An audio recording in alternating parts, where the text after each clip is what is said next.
Yeah. 3-6, mafia. Whoa, hey, yeah. Whoa, say what? Whoa, 3-6, mafia. It's going down. Y'all know what time it is. We ain't playing with you. In the club, in the street.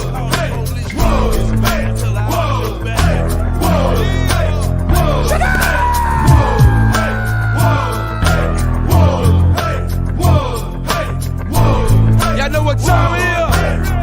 Get ready for it. Oh, man alive. Way to be quick. Step up, bring it. Yes, sir. Ladies and gentlemen, welcome to season 2, episode 19 of No BS. Tonight I have, the MI6 crew ready for this fantastic episode with our special guest Gilbert. Well, let me go around the table and ask how everyone's doing tonight. Isaiah, I'll start off with you. How are you doing tonight? Oh, I'm doing great, Trevor. Thanks for having me on the show tonight. Gilbert, thanks for joining us, man. Really appreciate you taking time out of your busy schedule to join us. Can't wait for the episode, man. And yeah, let's get going. Let's go talk some Chargers football. John, how are you? Oh, I guess I got John Alcorn. How are you doing tonight? You're doing good, man. And obviously, like I said, Gregor, I've told these guys be on camera. When we say they give come to the show, it's not like thanks for going to the show. We won't talk again. We try to actually get to know them and how they are and build relationships. It's not just an interview where I got to be on the show. It's definitely try to bring a different energy, different vibe to like, hey, we want to come back. Hey, tell us to other people how they conducted themselves. But it's a lot of fun. Got some questions that people may not ask, but ask so to just sit down, grab your popcorn, and let's just do this. Mr. Mathis, how are you doing tonight, my friend? Hey, Trevor. Hey, everyone. Thanks for having me. It's always fun to jump on with you guys and chat about sports. Hey, Gilbert, what's up, man? Thanks for coming on as a special guest. It's a pleasure to have you on with us, man. Let's get the show started. And Gilbert, how are you doing tonight, my friend? Hey, I'm doing well, Trevor. I'm glad to be on the No BS show. So I'm expecting some hard questions, some good questions. I was laughing at that intro. You guys looked like a pretty hardcore gang there. So I'm a little afraid as well. It's all right. But let's start off tonight with some of your, sports media, the sports media segment. So I'll go a little bit into your career. What made you decide to go into sports media in general? Yeah, people ask me that question. I feel like I never have a good answer, but I think maybe like most of you guys, I grew up a big sports fan. It's kind of faded a little bit now that I'm kind of doing it for a job. You kind of focus on one thing, like football for me. But I grew up a big sports freak, and so I read everything. I read newspapers like crazy. I know they're kind of going extinct nowadays, but I read online as well. And I guess from all that reading, it kind of just stuck to me. When I started writing in high school or colleges, people were saying, hey, you're a good writer, maybe we should try it out. And I was like, yeah, I didn't want to take it too serious. So I joined the school newspaper, Cal State Northridge in LA, and it kind of took off from there. I started covering the college basketball team there. I did everything from volleyball to soccer, and I think I worked at it a lot, my writing, my reporting, the classes, and from there it kind of just took off, and I felt like, okay, this could be a career for me, and that's where the passion came from. I like working on deadline, being under the gun. So it's very nerve-wracking, but when you file that story and you see your byline, there's no better feeling. I couldn't agree with you more on that. Just writing different sports articles. I did one in the past summer with them signing, I want to say, Nick Bosa with the Chargers. Sometimes I confuse myself with the Bosa brothers, but at the same time, I wrote a nice article about him, just getting that experience of just understanding what's good content to put out there, put factual information in the truth so people can analyze and say this was a good signing by the Chargers and so forth. But I want to ask you another question. And what was your proudest moment that, you did in your sports media career so far? Man, another tough question, Trevor. Man, putting me on the spot. Proud. I don't know if there's anything particular. People always ask me, you should like submit some of your best stories for these awards and stuff like that. I'm not really in it for that. Also, it's more work for me. I don't like to find my stories and put them out there and do these portfolios. Maybe I should, but that's not for me. But I guess, to to sum it up, I just like telling people stories. Maybe not about sports. Sometimes, like for the Chargers, the head coach Anthony Lynn, he's doing some great stuff in the community. He built a school in Tanzania. He's done some great things in his hometown in McKinney, Texas. So I like kind of taking that one step further and getting to know people. And you start asking these extra questions. Sometimes you think questions are kind of dumb, but sometimes you get the best responses from these out of the box questions, and you kind of start thinking, okay, this could be a story right here. Those stories that kind of come out of nowhere, those are kind of my favorite ones. And there's some good ones I can't really remember right now, but those are the ones I'm kind of most proud of when you tell a different side, because at the end of the day, these are human, these are people. They're not just football players. I know people get mad at them when they're not producing for your fantasy football team or whatever. But I think for me, it's just getting to know these people on a personal level and sharing their stories. Fantastic. I'll pass it off to Isaiah. Ask your questions, my friend. Yeah, Gilbert. So you've had the great privilege and the honor to interview a lot of famous athletes and sports celebrities in your career. You've interviewed the likes of Floyd Mayweather Jr., Canelo Alvarez, Joey Bosa, Philip Rivers, and even you interviewed legendary boxing promoter Bob Arum, to name a few. So I'm wondering, out of all the people that you've had a chance to interview, what was your favorite interview? First of all, Isaiah, is your Wi-Fi off, man? I keep seeing your profile picture. A nice Lakers LeBron jersey there, I think. But you're back on. I see your face. And also, when you're away, you have a very good a boxing ring blow-by-blow voice. So you could be an announcer if you could try that. But I'm very impressed that you know Bob Arum, the great promoter there. But actually, I'll start with that one. That was kind of cool. He was a I remember I was working in Vegas, and we have the studio in the back of the newsroom, and it's a kind of a far walk. And I told Bob Arum, who's 83 years old, you might want to get in the car and drive to the studio because it's a long walk. He's like, he just kind of brushed me aside, and he walked with me for it felt like half a mile, and he's 80 years old and just sharing boxing stories with me, and he made it. He wasn't winded, and we had a great interview. But you guys keep putting me on the spot. I can't think of more good interviews. It kind of just becomes routine, not to sound like I'm cocky or anything. But after a while, they kind of just add up. And sometimes, for me, I don't really get too starstruck anymore. You kind of get that early on. Maybe I did early, like, whoa, I'm talking to this big boxer. When I first started covering the Chargers, oh, that's Philip Rivers right there. He's been playing since I was a kid. Stuff like that, but. At the end of the day, I kind of just treat them like, like people like us. Like I'm talking to you guys. I think that's the way it's worked out for me.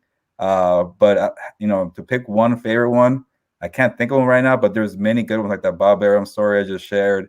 From fighters to athletes to I even interviewed some mayors here and there. So a lot of interesting people. So it's been pretty cool. Gilbert, I was going to ask you as a follow-up, how was interviewing Floyd Mayweather? Because I know, that's a very interesting interview. He always goes on various TV shows or does interviews with various media members, and you kind of get something different any time you interview Floyd Mayweather. So how was it for you when you interviewed Floyd Mayweather? Yeah, Floyd's kind of tricky because when he got really famous, he stopped doing, I guess, a lot of interviews. You had to be like somebody really big time to get to know to talk to Floyd, somebody big in the media, or he kind of used it to his advantage to kind of promote himself. And I think I was at a fight, and I talked to one of the promoters like, hey, because I saw Floyd Mayweather sitting ringside, you could tell when the flashy watch, and he's kind of standing out. And I said, hey, if he's walking by, can you ask him for an interview with me? Because I work for the Las Vegas Review Journal, the hometown paper. He lives in Vegas. I just need 5 minutes of his time. And sure enough, I got lucky. He was walking by my way. I had no idea that he said, yeah. He's like, let's do this. And on the spot, I thought of 4 or 5 questions, and he answered them very nicely for me. I actually have a picture right now that I think about it from that day right here of me interviewing Floyd Mayweather. Wow. So that was pretty cool for me. So as a young reporter, I think I was maybe 26 years old. It was kind of cool. And it was on like you saw on the mic. I'm not too good on the mic. I'm more of a writer. So all that was pretty cool and a cool special moment for me. Wow, yeah, that sounds like a very awesome time that you had there. But John, go ahead with your question that you had for Gilbert.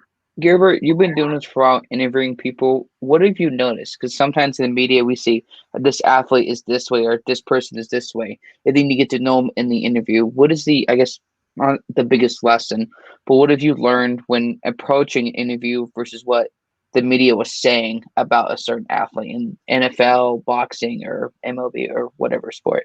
Yeah, when I first started this job, I think I focused too much on, looking for headlines and following up Mhm. on sources and whatever Adam Schefter is tweeting, Ian Rappaport. Uh, I've learned that, get your own reporting, focus on yourself. Don't worry about other people and what they're doing. Sometimes I saw like, hey, they broke this news and you're like, oh, okay, that's actually not that big. They're kind of, you're just settling a different way. And you're like, now that I'm covering the charge, I kind of know how it is, the ins and outs. And I'm like, okay, that's not really a big deal. So I'm gonna leave that one alone. And there's times where, okay, that is a big story. I gotta ask my own questions. But I think you kind of with experience, you get the feel of where to go, what questions to ask. But I think part of your question was also kind of how to ask questions. And I'm still kind of learning in this way. But I think just be straight up. If it's gonna be a hard question, don't beat around the bush and say, hey, I'm sorry to ask this. I kind of have to ask for my job. Just say, hey, are you worried about getting fired? Hey, are you worried about losing your job? Are you worried about losing your starting job? Stuff like that. Just kind of say it, and sometimes that kind of just it works out best. Uh, I've learned that most athletes do not get offended. They know it's a sport. At the end of the day, it's not life or death. So just ask the question. I know people sometimes get nervous. That's okay. But just get it out, spit it out, and you usually get a good response out of it. You talked about, I guess, starstruck, which I know people hear that all the time in movies and everything else. What got over that? Was it just practice interviewing people, or how were you able to do that after interviewing the first couple of big stars? For me, it was just like the job of working for a newspaper. We have a lot of deadlines and I have, say I have a bunch of stories throughout the week. So I started thinking, okay, check off the list, check off the box. And I don't really care who I'm talking to. I just got to get my job done, my assignment, meeting my deadlines, filing my stories, meeting my word count, getting my quotes. So all that just kind of got into my head and I kind of stopped caring who it is and I kind of move on one to the next. So, I think early on you get a little nervous. For me, even to this day, I deal with a lot of maybe anxiety when it comes to press conferences. When nowadays it's Zoom, maybe it's a little easier, but before you're in a crowded room with like 40 reporters and you want to ask a question to Tom Brady or Phillip Rivers, whatever quarterback, and everybody's looking at you. That was kind of the hardest part for me to get over. And to this day, I kind of sometimes I feel it. But after a while, you're like, I got a job to do. I got to move on. Who cares about being scared and or being starstruck or being nervous? So I still deal with some things here and there. I don't want to say I'm too old, but I've been around, this job for about 10 years. So with more practice and experience, I'm okay with it. My last question, though, for you is when you've interviewed certain people, are there certain things that you don't leave on the table, or what separates yourself, obviously, from other reporters, and what have you learned when you first started and how you're able to become you, Gilbert, and what you've done the past 10 years? Yeah, no, that's actually a good question. And like I was kind of mentioning or kind of hinting earlier. I think just kind of find your own style, your own niche, and we all have different stories. We're all looking for different features, and we all have different things. So I think just focus on yourself. I think a lot of people get caught up on like finding that breaking news story or the most popular story. Like always think ahead for stories because sometimes you say I'm interviewing Joey Bosa. Who knows when I could get him again? Like it could be a month before I talk to Joey Bosa. So just start thinking about stories and questions and kind of get them out the way. And who cares if you're asking maybe questions that seem a little off, like what's your favorite food? And sometimes actually I asked Joey Bosa about why does he like anime so much, and I learned a lot about Attack on Titan and stuff like that I've never heard of. And people probably looked at me funny, like why is he asking about anime?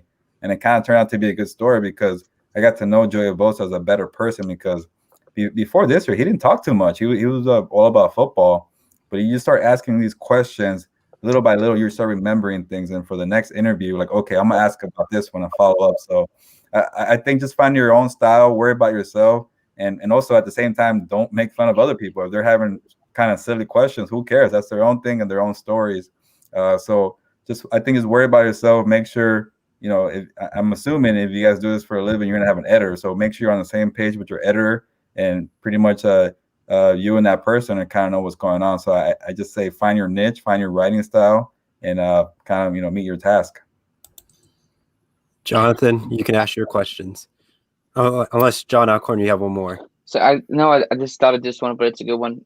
When you talk about approaching people, how do you approach it different from other people? Like building relationships. It's not just obviously, you know, it's to the next one, so you don't get nervous. How do you approach trying to build that rapport with certain people? Because it's different all the way from the MLB, the NFL, or NBA. How do you approach that with certain stars or certain leagues? Yeah, you know, sometimes, you know, that you start thinking, okay, I got to build a relationship, and that takes a lot of time. Like, you know, I guess, you know, I did mention that you have to kind of, you know, go through your assignment and move on. But say you're in a beat, like I'm on a beat right now with the Chargers. You know, it's good to kind of take your time and maybe sometimes not ask questions on the record. Say you're in an open locker room, you don't even have to bring out your recorder. Just want to, hey, you want to talk to a player about whatever subject, and sometimes, you know, you get some good responses, and that's how you get a good connection. And maybe the reporter sees, oh, this guy is not recording everything. We're just having a private conversation. You build trust that way. And also, you know, they could tell when you're being a little fake. You're trying to get sources and connection. If you're there for an angle, they're going to catch you. So be genuine. Ask them about their day, ask them about their family. And I know that these are star players, and sometimes they kind of brush you aside. But you never know, man. Like I've had some good conversations with some players that never get reported. It's just, you know, private conversations, and it's kind of cool to get to know people. But the more you're in the locker room, the more you show your face, you know, eventually they'll learn your name and you build connections, and that could benefit you in the long run when you want to break news or have a source and stuff like that. So always be genuine, ask more questions, get to know people on a personal level. Don't always have the recorder on. Don't take the job too seriously, and have fun with it. Like we're talking right now. You could do that with players in an open locker room when it's a regular year. Jonathan Mathis, you can ask your questions. Yeah, what's up, Gilbert? I apologize for the technical issues that I'm dealing with here. But I wanted to get a question in, and the question I have is, what is one of your coolest experiences that you have been a journalist? We all have those moments. I know for me, it was covering the 2018 All-Star Game. What is your coolest experience that you've had as a journalist? Yeah, you know, for me is covering the Super Bowl. I think it was 2 years ago. It was the Rams against the Patriots. And it's kind of funny. That might be the worst Super Bowl in the last 20 years. It was pretty boring. It was like 3-10 or whatever that was. The Patriots beat the Rams there. And yeah, I got kind of lucky because, you know, I covered the Chargers and the Rams also being in LA. I got to the Super Bowl, and they said, hey, if the Rams go to the Super Bowl, we need help covering the game. You're going. So I think the Rams were playing the Saints in the NFC title game, and they went to overtime. Like, and I'm it's kind of weird. I shouldn't root, but I'm like, okay, Rams, you got to win, Rams. I'm trying to go to the Super Bowl. That's one of my career goals, and to meet that was pretty special for me. It was in Atlanta, but it's kind of fun. Now you're thinking, okay, you know what? Now I've reached the Super Bowl. Like, what can I cover now? But you know, there's just this yearly things that happen every time, and you want to keep reaching bigger events. Like for me, my next goal is maybe covering the Olympics one day. I know there's no football in the Olympics, but I was a big track and field guy, and that could be kind of one of my goals later on in life. Maybe covering boxing at the Olympics would be kind of special for me. But I've done a good amount from basketball to baseball. I don't think I've ever covered an All-Star game, so that's pretty cool for you, Jonathan. But for me, it's definitely the Super Bowl. Nice. And what advice would you like to give anyone who wants to pursue this as a profession? What is your advice to them moving forward? Yeah, definitely don't get discouraged. You're gonna get a lot of no's. You'll be declined for job opportunities very often. You know, there was a string of me getting rejected pretty heavy, and after a while, I kind of just stopped. And I wasn't hurt about it. You know, I was like, okay, move on to the next. Keep applying. Keep working on your craft, keep reading, keep writing, stuff like that. But yeah, it's a long path to get here. I know some people kind of, you know, ask, how do you get your job? I'm like, man, I started covering high school sports at while I was still in college. I was doing school newspaper, covering teams at Northridge, and also doing high school sports. So sometimes it's a lot of work. You don't get a lot of money out of it, but at the end of the day, it kind of pays off. But definitely read and write a lot, and definitely after your story gets published, look for the corrections that your editors make. Sometimes people get kind of upset when you see, people change your story, but sometimes they change it for the better, and it works out, and you start memorizing those corrections, and you kind of have it in your writing later on. Great stuff. I totally agree with you 100%. Thank you, Jonathan. John Alcorn, you can go. Speaking about your rejections, Gilbert, I did this thing since I started the sports industry this year. I made a whole album of all the rejection letters I got from Fox Sports, rejected internships and 6, 7, 8 jobs and 2 to 3 internships. And we talk about that, but folks, that's like a motivational type of thing. It's like, this doesn't come out of your, what. It just doesn't happen overnight. I think you've known us doing this for a while. Of course, I just started. I'm only 22, but I look like I'm 16. It doesn't, these types of jobs, I got that baby face pulling me. I get ID'd all the time. But really, it's going to be a more of rejection, I think, than exception for a lot of times. Because I applied 5-10 times a day, knowing people, but I wish more people knew that. Because I think some people, they give up because a few rejections. Yeah. Like I tell people, we had a guest that I watched as a childhood. Just like you're saying, you never know. Just shoot your shot or just ask a question. If they don't answer, they don't answer. But at least kind of go for it, and you never know. Yeah, there's a lot of people that I know who I went to college with. I graduated in journalism with, and they got discouraged pretty early on. They got rejected, or they saw there was no money coming in. They kind of just went elsewhere. There's maybe 4 or 5 people from my class and my major who are probably doing this for a living now. So a lot of people don't stick with it, and I don't blame them, because this industry, there's a lot of questions to it. There's not a lot of money. You got to make a living, and sometimes you got to have a passion for it. Is it do you want to do it for the money, or do you want to do it for like I said, I like the satisfaction of meeting a deadline and telling stories. That kind of gets me going when you wake up, and that's kind of my passion for me. But yeah, don't get discouraged.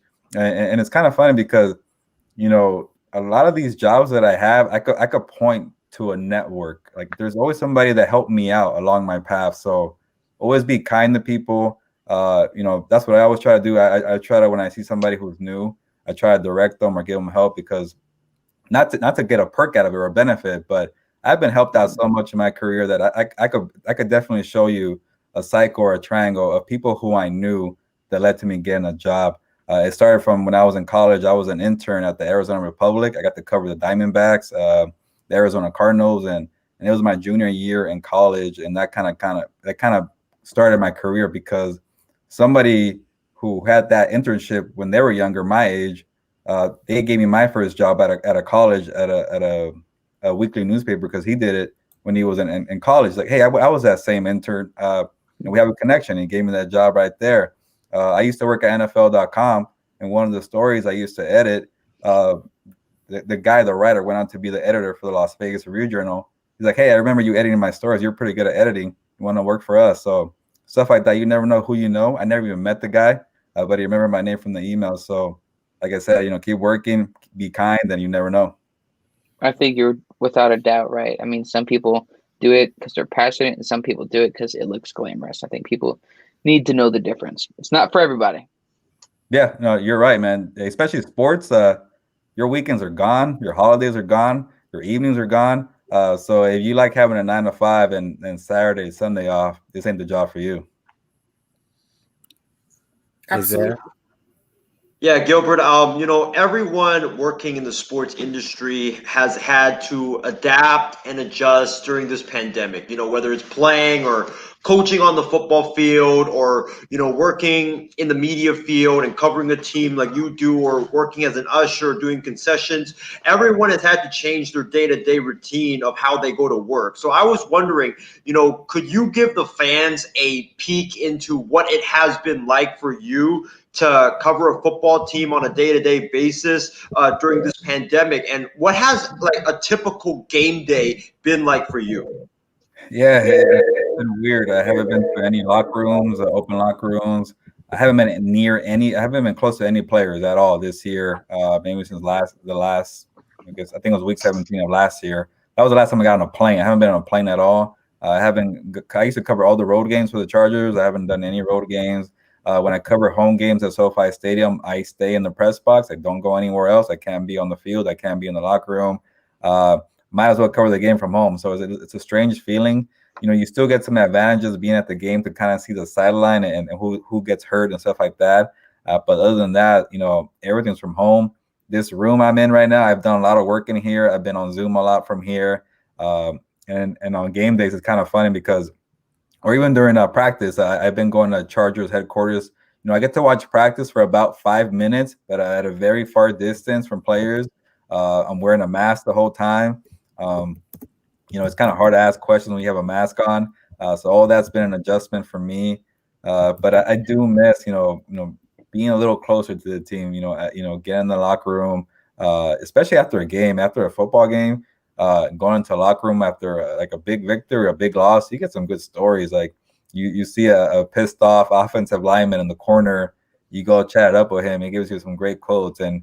I don't know if he's either ripping the team or he's just very frustrated, and you kind of get a good story out of that. So you don't have that this year, but also for me, I kind of hit a wall maybe early in the year for this Charger season. Maybe I want to say in October. I felt out of it, man. I was like, I don't want to get on Zoom anymore. I'm tired of this repetitive kind of thing, and I kind of got over that hump there. But you gotta stay safe and you gotta make the most of it. But it has been definitely a challenging year so far. And I got one last question. So my question for you is, if you decide to start your career all over again, what would you have done differently? Wow. And Trevor, again, good questions. What would I do differently? I think for me, I wasn't a good student in high school. Like I mentioned earlier, people just kept telling me I was a good writer, keep doing it. I think maybe I feel like I started a little early in college for the school newspaper. I started at my sophomore year, but I've heard stories of people do it in high school. I didn't do any of that in high school. It's funny, I learned grammar on my own. I didn't take grammar seriously in high school. Those classes, I flunked them or got a D or got by. But because I read so much in my head, I memorized where commas went, semicolons, things like that. It just and also reading my editor's corrections. I kind of was self-taught when it came to grammar. So I think for me, going back into high school or middle school and learning how to be better at grammar will go a long way for me. But somehow I got it done just by reading. That's why I keep telling you guys, read a lot, and you start picking up by memory how to craft a sentence a little better, and also writing. So I think for me, take school a little more seriously. But I know we all can say the same thing about that. Fantastic. I guess we can move on to our next segment, which is talking about the Los Angeles Chargers. But I want to read one of our comments to get us going from our loyal fans. So Kirsty Wilson asked, what is the first impression of Philip Rivers when you first ever interviewed him? Like typical Philip Rivers, very, very talkative, very outgoing. I think when I had my first day at the Chargers, the guy who I replaced, Ryan Karchi, who's now at the LA Times, he told me go and shake Philip Rivers' hands. Go introduce yourself. And I'm like, this is a future Hall of Fame quarterback. Why does he want to shake my hand? And I went up and I did it. And I said, hey, I'm Gilbert. I don't think he remembered who I was a minute after that. But he shook my hand. He just said, okay. And we kind of went our separate ways. But it kind of paid off. I don't know if he remembered me from that one introduction where I said I shook his hand. But a year later, my second year on the Chargers beat, I was the only beat writer, or supposedly one of the only beat writers in a very long time to get a one-on-one interview with Philip Rivers. I think it was the final preseason game in Santa Clara, Chargers against the 49ers. And my editor was like, you need to do a big story on Philip Rivers, a big feature. He's already in his 16th year. We'll keep some going. And I asked the PR people, hey, can I get a one-on-one? Already thinking I'm going to get a no. They said, yeah, come wait in the front of the locker room after the game, and you'll get Phil. And me and Philip Rivers were just talking from the locker room through the tunnel to the bus, and we just chatted it up for my feature story. We got to the bus. He stopped before going into the bus just to keep talking to me for about 10 minutes. He dropped his bags and we were just talking. So I think that first interaction with Philip Rivers might have gone a long way. I thought he forgot about me right away. I don't know if that actually helped, but he said yeah to my interview. And people have always shared stories about how great Philip Rivers is when it comes to interviews. And for me to kind of get that special one-on-one was pretty cool for me. Awesome. Isaiah, I'll go to you. Yeah, so Gilbert, I want to ask you about the elephant in the room, the question that I'm pretty sure a lot of Charger fans have been asking you on social media or in person, and that is, what are you hearing regarding the latest surrounding Chargers head coach Anthony Lynn's job status? And if he is indeed let go by the Chargers, who are some potential candidates that you believe the Chargers could be interested in to be the new head coach of the Chargers? Well, Isaiah, I'm going to decide that second part of the question because that guy is still employed with the Chargers. I don't want to look too ahead. It wouldn't be right for me to kind of start replacing Anthony Lynn, especially if he's back next year, and that'll be very awkward for me. So I'm going to avoid that second part. But there are a lot of quick concerns and uncertainty about Anthony Lynn coming back to coach the Chargers. I'm still leaning that he does come back. That's why, again, I want to play it safe and not try to write the guy off. But it's been pretty bad the last 2 years. They're not winning games. He's not doing well in crunch time. They're losing one-score games. They've kind of turned that around the last 3 weeks. But there's been a lot of coaching mistakes and blunders. Special teams was pretty bad this year. Defense was struggling. Offense not so bad because Justin Herbert. But I think it's 50-50 right now. I asked Anthony Lynn today, have the Chargers told you, are you coming back next year to coach this team? And usually when you feel good about yourself, already by week 17, you're going to come back. And Anthony Lynn does not know that yet. So that really leaves a lot of uncertainty for next year. And come Monday after the season finale in KC, it could be a lot of chaos regarding Anthony Lynn. Maybe he comes back, maybe he doesn't, and I got to be ready for breaking news on that day. So I'm not looking forward to that too much, but we'll see how it pays off for Anthony Lynn. Yeah, definitely, Gilbert.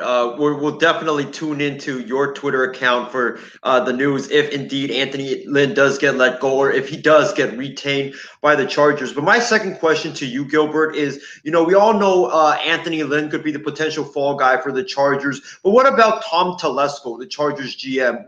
Is he in any trouble right now, or do you think that, he's going to definitely keep his job moving forward despite what happens this season? Yeah, I think he's also in some trouble.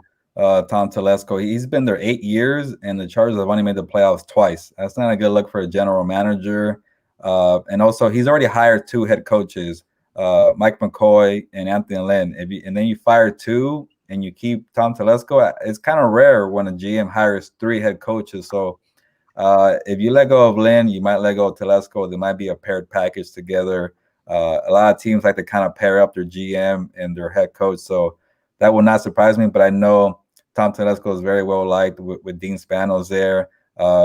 He gets a lot of credit for drafting, obviously Justin Herbert, Joey Bosa, Derwin James, but besides maybe 4 or 5 stars, also Keenan Allen, this team does not have a good amount of depth because every year that they have injuries, and usually the teams that do well, after a big injury bug, they rise because the backups are so good, and that means you're drafting well. That means you develop a good roster, and Tom Telesco has not done that. Special teams was a disaster this year, so I think for him, he has some heat as well. I don't know if he's feeling it as much as Anthony Lynn, but same with Anthony Lynn, they're another beloved guy, maybe more than Tom Telesco. Anthony Lynn is such a well-liked guy that it's going to be curious, but I think they are paired together, so either they both stay or they both go. Oh, great answer, Gilbert. Speaking of Justin Herbert, I want to ask you, Justin Herbert was a guy that was drafted very high by the Chargers. And going into the draft, there was a lot of doubters saying Justin Herbert, they don't really know how his success from college is going to translate to the NFL, given the fact that he played at Oregon. He played in the Pac-12, and the Pac-12 defenses aren't really that good compared to other conferences in college football. So they didn't really know how he was going to translate. But, I want to ask you, Gilbert, what grade would you give Justin Herbert for his rookie season? And what do you think that Justin Herbert needs to improve on this offseason as we head into 2021?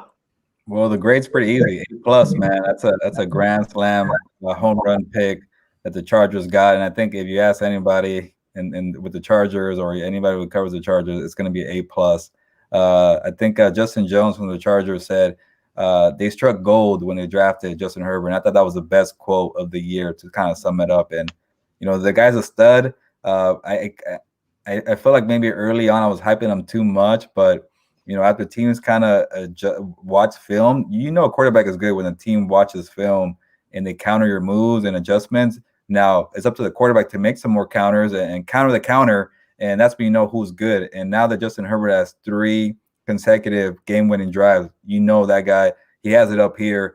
He has that mental, kind of killer instinct that you want to see from quarterbacks like Russell Wilson and Patrick Mahomes, guys like that. So Aaron Rodgers. So I think, for him, he has a very bright future. I know people get concerned because sometimes these quarterbacks come out hot, but year 2, they kind of fizzle out, like, Baker Mayfield, Sam Darnold, Daniel Jones. You want guys that kind of, they're consistent, like Deshaun Watson, Lamar Jackson, guys like that. So I'm not too concerned about year 2 for Justin Herbert, but year 1, definitely A+. He surprised me in so many areas. Just the downfield shots are a thing to watch. Playing against the blitz, pressure, accuracy, making changes at the line of scrimmage, audibles, reading defenses, stuff like that. So maybe sometimes he forgets to kind of throw the ball away. He wants, because that's kind of his thing. He's such a playmaker. He wants to extend plays. But other than that, I think he's done pretty great. And I think for him, just to be consistent, to kind of keep growing. Gilbert, is there one thing about Justin Herbert that you didn't really know about him prior to watching film on him or scouting him prior to the draft when he joined the Chargers that you've been pleasantly shocked by? Yeah, I guess this is kind of a lesson for me, is that don't rely too much on draft reviews, scout reviews. You never know who's a hit or miss or who does very well, because there were so many mixed reviews on Justin Herbert that I started believing that maybe he has issues with accuracy. Maybe he has issues with reading defenses, and he's been great in both areas. So maybe that's kind of surprising part for me. Everybody raved about the arm strength, the size, the mobility, stuff like that. Like, he had all the skills, but people kept questioning the mental side. So I started believing in it. Okay, well, let me see it. And in training camp, he was a little, shaky, a little rattled a couple of times, but you could see the arm strength. Those throws were strong and powerful, and he was very accurate. But you never know until you hit the game field against a real NFL defense. So that week 2 game against the Chiefs, that's when you kind of were very surprised, and after that, it's become routine. John Alcorn, you can ask your questions. Like, when you say for a question, just blurt it out. Okay, well, I'm going to be honest. People, if they don't like it, they need to just sit down and listen.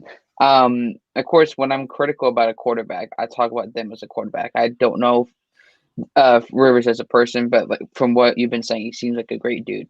I've been very critical of him for his whole career. And hear me out what I'm going to say, Gilbert. You're probably not going to know what I'm going to say. I said, in my opinion, that Phillip Rivers is a slightly above average Kirk Cousins. And in my opinion, I just don't think he's a Hall of Famer, because we have this thing we call empty calorie stats, and how it's like a bag of Lay's potato chips. It just doesn't get done in the moment. He's had these weapons all over the years. Who do you think was to blame from when he started in 2006, I believe, when Drew Brees went to the Saints after a failed physical to the Dolphins? Who do you think was the main reason, or was it multiple blames to go around for why they were not able to reach the Super Bowl? Yeah, definitely a lot of reasons go into it, and you're right. There were a lot of times where Phillip didn't come through in the clutch, and that's kind of hurt his career a little bit. But that guy was usually, when it came to being reliable, consistent, being out there every day, giving you 4,000 yards a season, about 30 touchdowns per season. That's where he was good at. But I think, protecting him in the offensive line, maybe they didn't do a good job of that. They didn't really give him a steady O-line while he was with the Chargers. You see he kind of has it now with the Colts, but he's a little older now. He's at the same quarterback, so maybe it came too late. Obviously, John, to kind of go to your point, he had a lot of issues with interceptions, and maybe it came from kind of having a very bad O line that he gets skittish out there and he throws the ball too soon. And he's a gunslinger; he wants to make plays, so that definitely hurt him. But that his career started pretty good with the Chargers. They made the playoffs, a good amount. I think they won a good amount of division titles. I think it's been about 10 years since they've won a division title, but he got to the AFC Championship game on a torn ACL. Maybe that's where he gets a lot of credit from, because he was really respected from that. You don't see that guys come back a week later after you tear your ACL and playing a game. I know he's a quarterback; he didn't have to make a lot of cuts and stuff like that. But I think he got a lot of praise from that. And he had LT early on and Antonio Gates. Maybe that helped him out a lot. But to have one answer, I don't know why it didn't work out. It hasn't worked out for the Chargers, throughout their whole history. Dan Fouts didn't get a championship. They had Drew Brees. They didn't do anything with Drew Brees. He got better when he left. But now they have Justin Herbert, and hopefully for them, they make the most of it. Again, when I say I'm critical, when I interview people, I like to give them the benefit of the doubt. So yes, I'm being critical of him, maybe not being a Hall of Famer, but I'd like to hear their side of the story of why media tends to twist things or maybe likes to dramatize things. And I go into this to say there was a rumor before the Chargers moved to Los Angeles that Phillip Rivers kept his home in San Diego and that he wasn't willing to relocate to Los Angeles. Was that even true, or is this kind of a thing that sports media likes to do to get clicks and views? Maybe a little bit about making it a big deal, because San Diego to Costa Mesa is not that far. It's like an hour, 90 minutes, and when you're as well off as Phillip Rivers, you don't have to drive. You get your own driver. You sit in the back and you chill.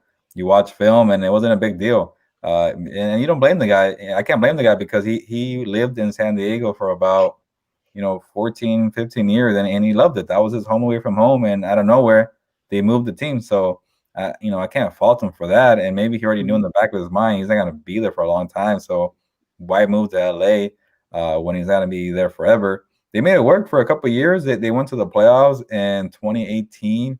So it wasn't an issue then. I know it kind of became an issue in 2019 when they were losing. He was throwing a lot of interceptions.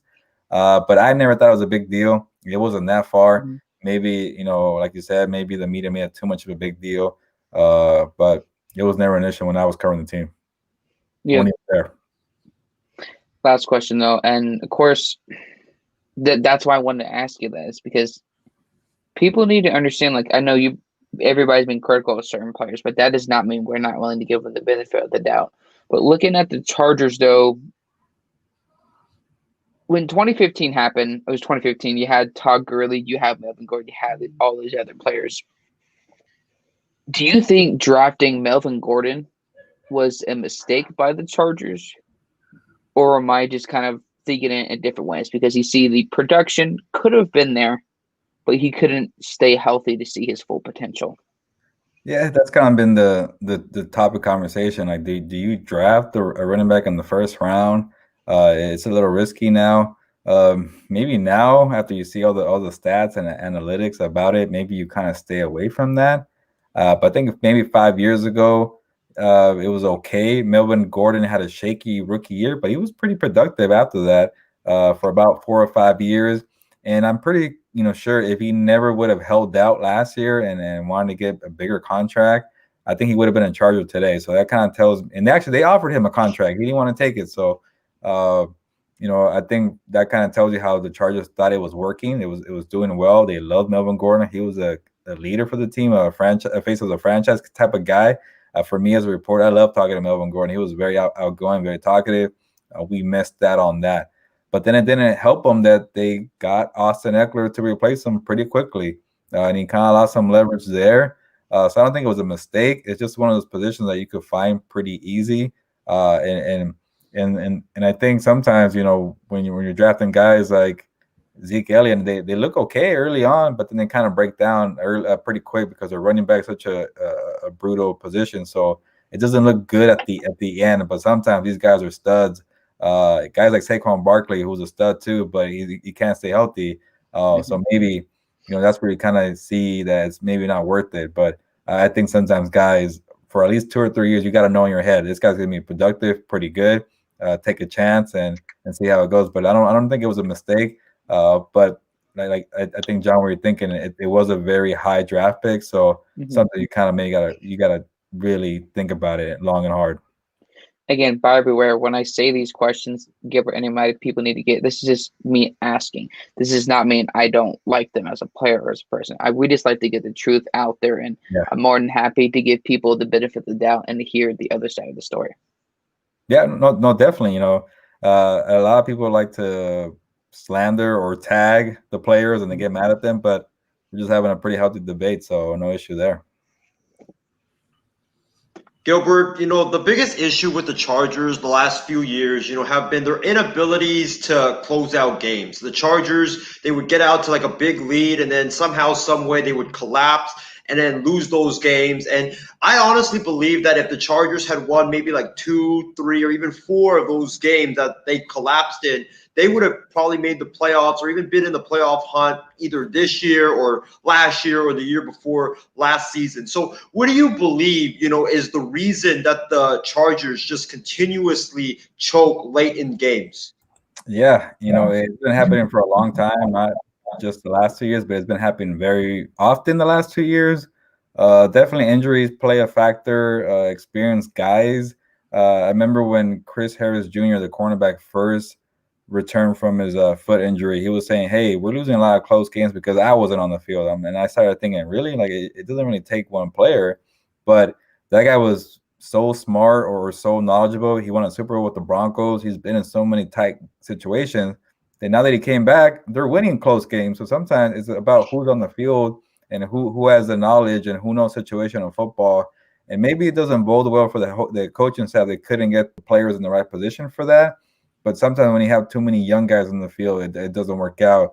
But they haven't had Derwin James on the field. When Derwin James was on the field, they pretty much won all those close games in 2018. They haven't had Drew Tranquil. Joey Bosa's been in and out. Melvin Gordon's been in and out. But now that they have Justin Herbert kind of, get into that next level, maybe it might not matter on the field. When you have a quarterback that good, that's all you need. Like, we see it every time with Aaron Rodgers. Aaron Rodgers have had some kind of so-so rosters in year past, but you stay in the game, he's going to win you the game. So I think they're kind of on the upswing, but I think it's a mix between coaching and injuries for why they've kind of came up short in the last couple of years for the one-score games and kickers. Yeah.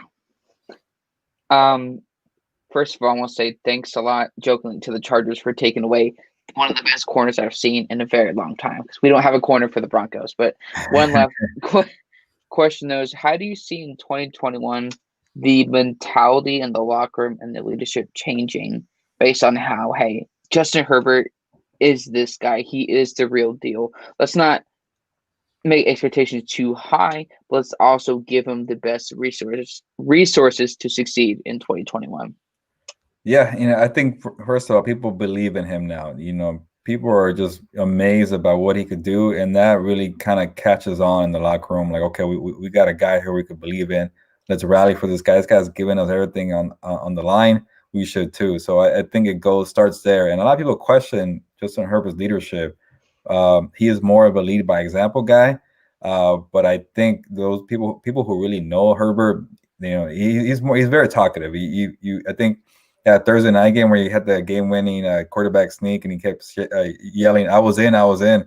That was kind of a little glimpse of Justin Herbert, how talkative he can be. But yeah, in terms of leadership, I think he's taking that next level. And especially Joey Bosa now, and who just got paid a lot of money. I think he took it upon himself to be a big leader. He's like, hey, I got rewarded for my play. Now let me be a leader for this team. So I think they do have some leaders there. It's going to be probably a good amount of roster shakeup. So I don't know how many leaders they'll have left over. But I think for 2021, they have a good start. All right, I'll read another fan, question. So Chardell's question is Is Justin Herbert the best rookie quarterback in his draft class? Yeah, I think without a doubt. I know Joe Burrow gave him a run for his money early on, but unfortunately, Joe Burrow got hurt. And it would have been fun to kind of see this battle going into right now, Week 17, because it seemed like they were breaking records for about a good month back and forth, Herbert and Burrow. But after Burrow got hurt, it was Herbert by himself. I know Jalen Hurts has done some things here and there, maybe a little too late. Tua's been a little shaky. He hasn't been on the field when it comes to fourth quarter game-winning drives. Herbert has done that. So I think he's probably on a level of his own, that being Justin Herbert.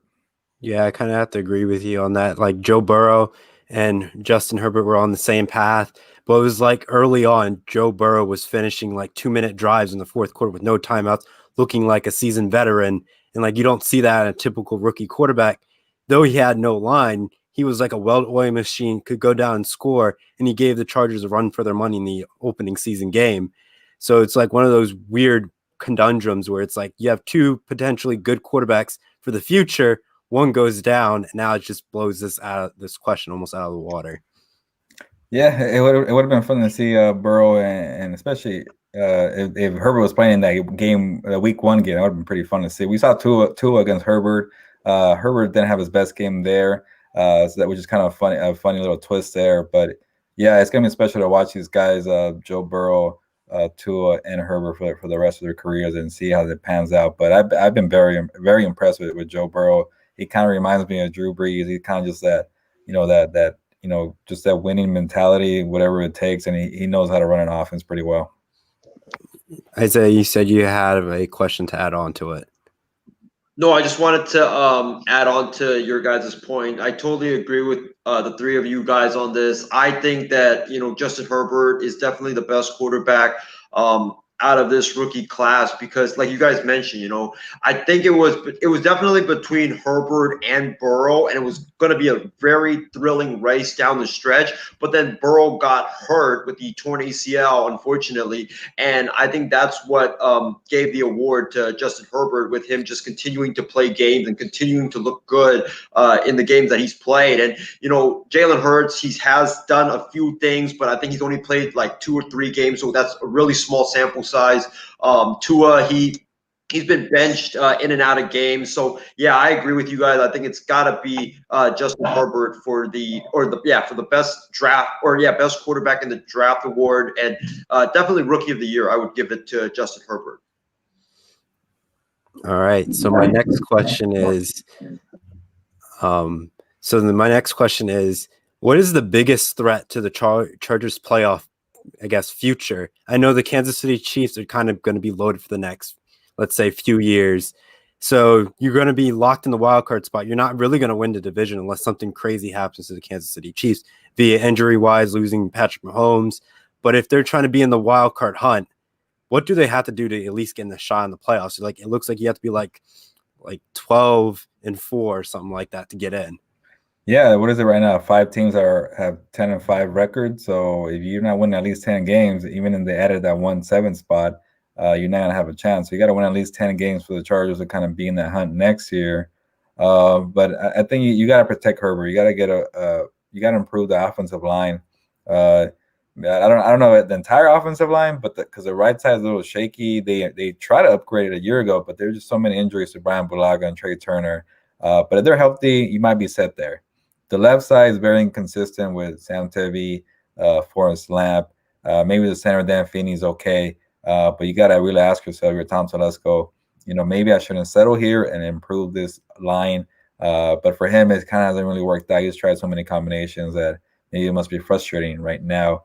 I know people tell me also don't settle on the weapons, but I really like the weapons that Herbert has. Keenan Allen, Mike Williams, Hunter Henry, Austin Eckler, Tyron Johnson, and Jaden Guyton have been nice surprises. They drafted guys like Joe Reed and KJ Hill. But maybe it's not a good thing to settle. Keep adding weapons there for the future. But I think for at least now, they're okay there. And there's a lot of question marks on defense for me. I know a lot of people are very high on the defense when it's July and August, and you're looking at the roster like, wow, we got Joey Bosa, we got Derwin James. So a lot of fans are saying, this team is stacked. But I got to tell fans that this team has a lot of holes. You know, they're not stacked. They're not deep. So you got to really help out Joey Bosa and Derwin James. If he stays healthy, you got to have Derwin James healthy to kind of have a chance as well. And that's kind of hard to rely on him right now.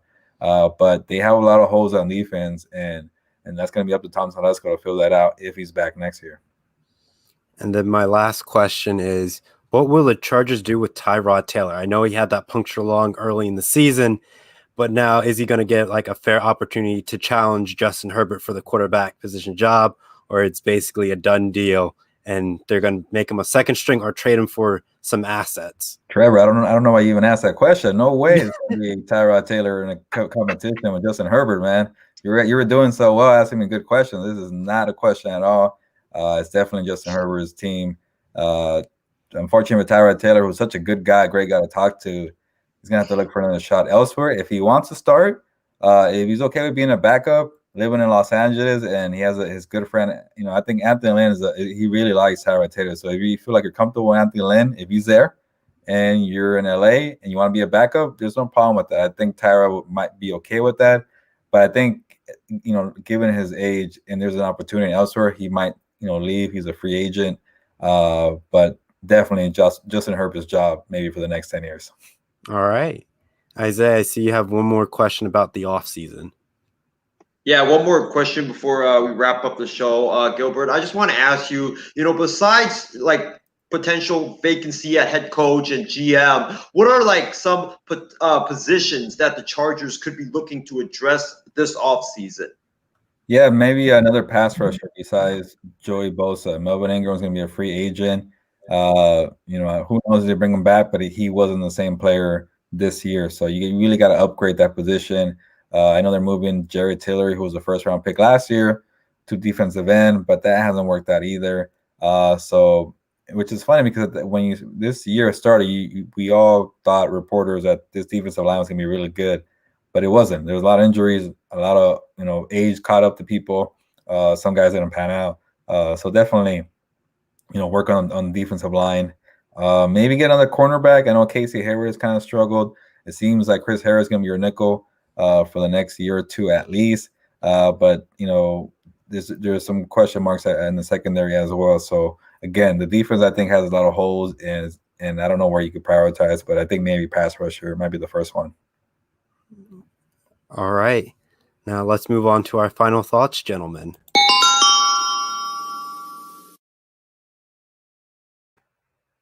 So, Isaiah, Gilbert, no, not Gilbert, I'm sorry. It's been a long show. John, I guess, wow, I'm just fumbling on words at this point. I'm looking like a rookie quarterback at its finest. But I go to Isaiah. What are your final thoughts for tonight? Yeah, Gilbert, it was a great show. Thanks for joining us to talk about the Chargers and to talk about, you know, your sports, your sports media career. You know, continue doing the great work, man. And you know, we definitely need to link up and maybe do something again and talk about the Chargers because this was so much fun, man. And also, I'm hoping and praying that maybe you can put a word out to Floyd Mayweather or Canelo or Manny Pacquiao out to get me a fight. You know, I mean, I'm getting some moves in there, but it'll be nice of you if you could do that for me. I'll try my best, Isaiah, but no promises. Thanks, man. Appreciate you. John. I almost left the studio here. Come on, Isaiah. Murder's illegal. But really, though, I mean, obviously, like we said, we do have a lot of fun talking football. Like, I'm very passionate about it. Because the other night we were doing an episode, I woke up my mom. She was sleeping with TV on. The door was closed. But really, it is a lot of fun talking football when we get these guests on. It's not like a guest is a guest, but it's like contributing people to their sports career. So it does mean a lot. Hopefully we can stay in touch and build a rapport. But, man, good luck to Justin Herbert, and hopefully I can say so far I was wrong about him. I can at least swallow my pride. Unlike one of the fellow co-hosts here. But definitely it's going to be a lot of fun. But thanks for coming on. Yeah, definitely, John. Thank you guys for having me on. And Gilbert, what about you? Any final thoughts? No, I just want to say thank you for having me on, guys. It was a good show you guys have going on. I like the production. Disappointing we missed out on Jonathan with whatever was going on with him. But you four guys were great to talk to, and I appreciate you guys having me on. Hopefully we could do it again soon. All right. That will do it for us tonight. Take care, everyone. Stay safe.